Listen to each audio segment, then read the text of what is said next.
$8.7 trillion. Just how much money is that? With a number this large, it helps to compare it to the overall size of America's economy, what economists call the gross domestic product, or GDP.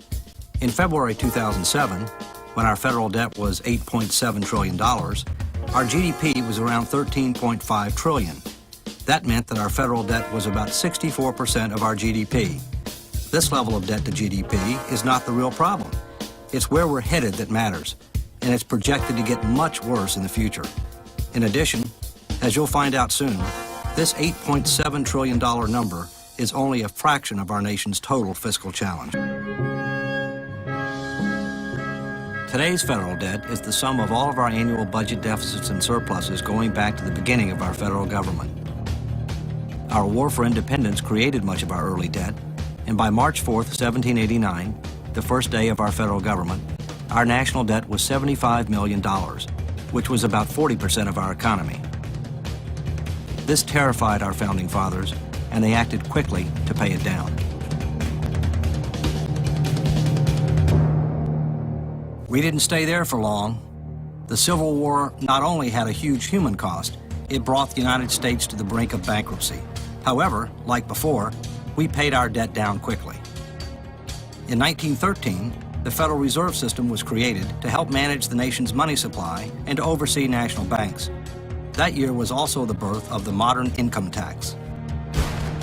World War I was supposed to be the war to end all wars. Several years later, the Great Depression brought with it extreme economic hardship for millions of Americans. This Social Security measure gives at least some protection to 30 million of our citizens. It is insurance that you and your employer have bought and paid for. World War II was a time of sacrifice, and while the government took on unprecedented levels of debt, Americans bought savings bonds to finance our winning the war. And now, ladies and gentlemen, Mr. Humphrey Bogart. Our fighting men have just won history's greatest victory for freedom. Buy bonds for their future and for your own future. We've got another bond to buy. It's official. It's all over. It's total victory.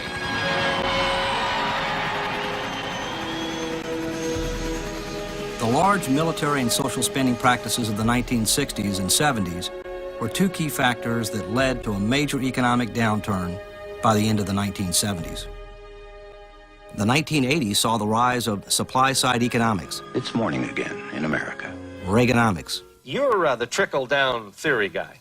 I'm betting my reputation on it. The controversial Laffer curve proposed that lower marginal tax rates would eventually generate higher tax revenues. The theory did have its critics.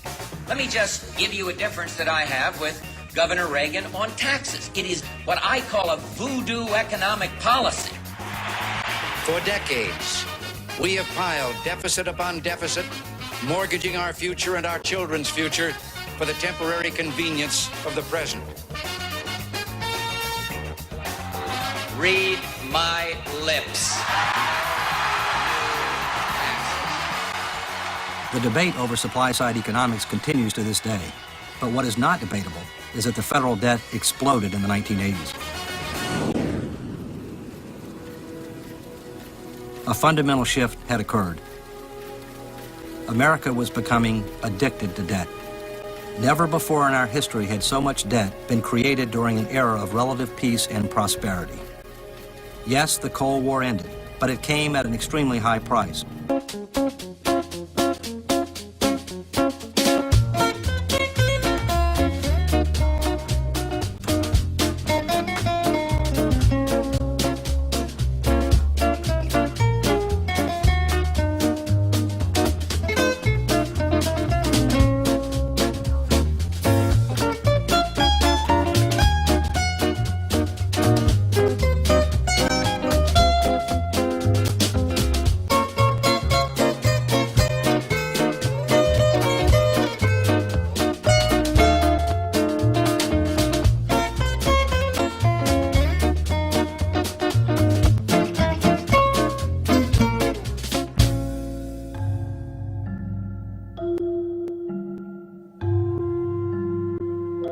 In the last 40 years, we've had 35 budget deficits and only 5 budget surpluses.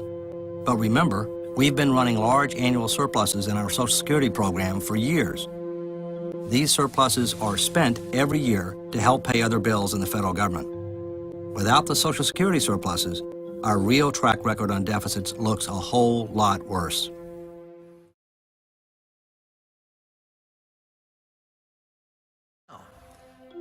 In less than 10 years, Social Security will be paying out more than it takes in, and it will only get worse as baby boomers retire in larger and larger numbers.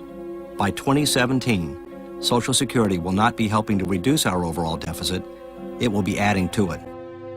Our enormous Medicare deficits and other federal spending that also lie ahead will only make this situation worse.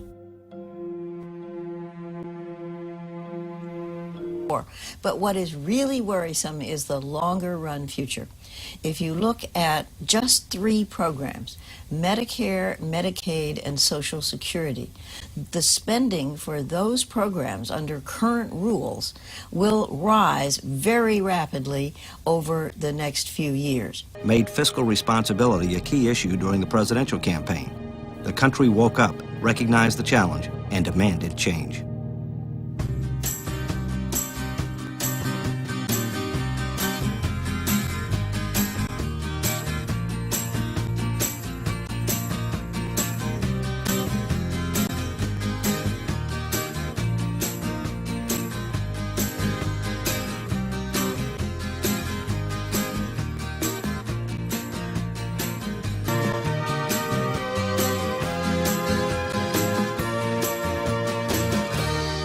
Politics of sound fiscal policy are very difficult because the natural inertia in the political system, if you will, is toward federal programs.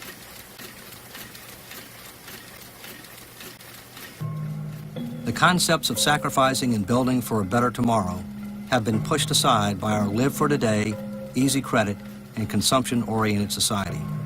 Many Americans have never seen a rainy day and therefore simply choose not to save for one. This is a major problem because savings result in increased investment, additional research and development, a stronger economy, and an improvement in our overall standard of living. Is America's low savings rate today strictly a matter of personal choice?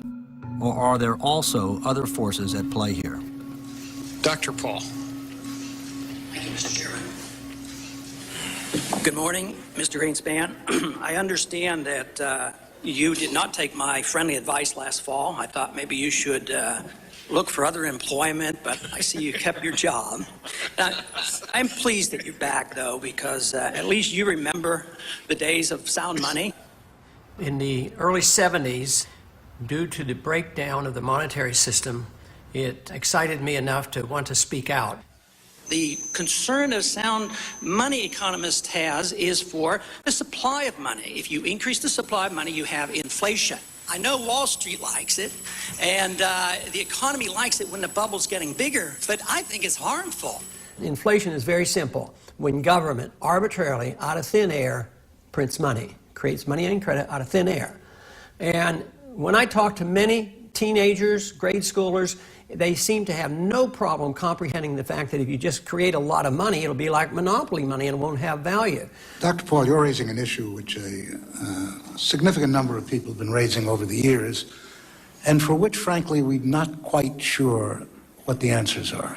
Alan Greenspan was the chairman of the Federal Reserve Board. I see the central bank, the Federal Reserve System, as having this tremendous power over money and credit. Greenspan, or any chairman of the Federal Reserve Board, is more powerful than even our president because he has so much control over the economy. Many countries have bitten the dust through the inflation, even in ancient times. This is a very serious problem, and the biggest fear will be that if the Fed creates too much money, we're going to have a crash of the dollar. And for 3 years, you've never been once in the target range. You know, if I set my targets and I perform like that as a physician, my patient would die.